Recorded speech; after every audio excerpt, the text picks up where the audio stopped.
ಚಿತ್ರರಂಗಕ್ಕೆ ವಲಸೆ ಬಂದ ಇಬ್ಬರ ನಾಯಕಿಯರ ನಸೀಬು ಕೆಟ್ಟಿತ್ತು.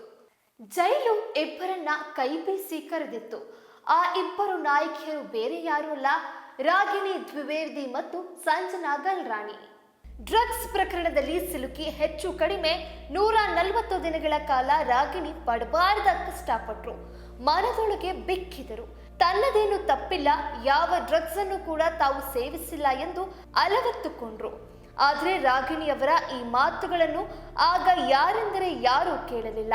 ಕನ್ನಡ ಚಿತ್ರರಂಗದವರೇ ರಾಗಿಣಿಯನ್ನ ನಂಬಲಿಲ್ಲ. ಬದಲಿಗೆ ಬೆಂಕಿ ಇರದೆ ಹೊಗೆಯಾಡುತ್ತಾ ಎನ್ನುವ ಪ್ರಶ್ನೆ ಮಾಡಿದ್ರು. ಅನುಮಾನದ ದೃಷ್ಟಿಯಿಂದ ನೋಡಿ ಕೊನೆಗೆ ರಾಗಿಣಿಗೆ ಅವಮಾನವಾಗುವಂತೆ ಕೂಡ ಮಾತನಾಡಿದ್ರು. ಕನ್ನಡ ಚಿತ್ರರಂಗದ ಈ ನಡೆ ನುಡಿ ಮತ್ತು ಮನಸ್ಥಿತಿಯ ಕುರಿತು ರಾಗಿಣಿ ಈಗ ಮೌನ ಮುರಿದಿದ್ದಾರೆ. ತಮ್ಮ ಮನದ ನೋವನ್ನ ಎಲ್ಲರ ಮುಂದೆ ಹಾಕಿ ಕಣ್ಣೀರು ಇಟ್ಟಿದ್ದಾರೆ.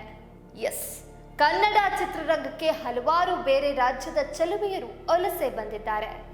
ಆ ಪೈಕಿ ಬಂದ ದಾರಿಗೆ ಸುಂಕ ಇಲ್ಲ ಎಂಬಂತೆ ಮರಳಿ ಹೋಗಿದ್ದಾರೆ. ಕೆಲವೇ ಕೆಲ ಬೆರಳೆಣಿಕೆಯಷ್ಟು ಬೆಡಗಿಯರು ಇಲ್ಲಿಯೇ ಬದುಕು ರೂಪಿಸಿಕೊಂಡ್ರು. ಅದರಲ್ಲಿ ಪಂಜಾಬ್ನ ಪೋರಿ ರಾಗಿಣಿ ಕೂಡ ಒಬ್ರು.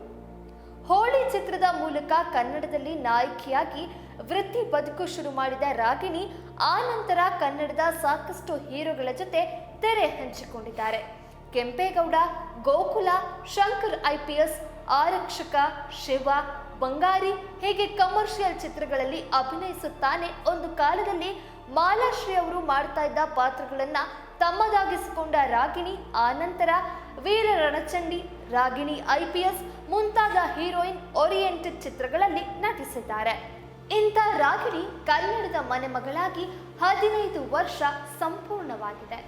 ಈ ಹಿನ್ನೆಲೆ ತಾವು ನಡೆದು ಬಂದ ಹಾದಿಯನ್ನ ತಿರುಗಿ ನೋಡಲು ಇತ್ತೀಚೆಗೆ ಮಾಧ್ಯಮದವರ ಮುಂದೆ ಬಂದಿದ್ದ ರಾಗಿಣಿ ತಮ್ಮ ಖುಷಿ ಹಂಚಿಕೊಂಡಿದ್ದಾರೆ. ಇದೇ ವೇಳೆ ಭಾವುಕರಾಗಿದ್ದಾರೆ. ಈ ಕುರಿತು ವೇದಿಕೆಯ ಮೇಲೆ ಮಾತನಾಡಿರುವ ರಾಗಿಣಿ, ನಾನು ಕನ್ನಡ ಇಂಡಸ್ಟ್ರಿಗಾಗಿ ಪ್ರಾಣ ಪ್ರೀತಿ ಕೊಟ್ಟೆ, ಹೆಸರನ್ನು ಕೊಟ್ಟಿದ್ದೇನೆ.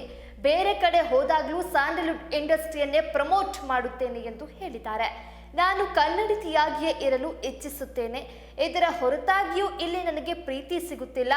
ನಾನು ಎಷ್ಟೇ ಕನ್ನಡ ಇಂಡಸ್ಟ್ರಿಯನ್ನ ಪ್ರಮೋಟ್ ಮಾಡ್ತಿದ್ರು, ಬೇರೆಯವರು ಕೊಡ್ತಾ ಇರುವ ಪ್ರೀತಿ ಕನ್ನಡ ಇಂಡಸ್ಟ್ರಿಯವರು ಕೊಡುತ್ತಾ ಇಲ್ಲ ಅಂತ ಬೇಸರ ವ್ಯಕ್ತಪಡಿಸಿದ್ದಾರೆ.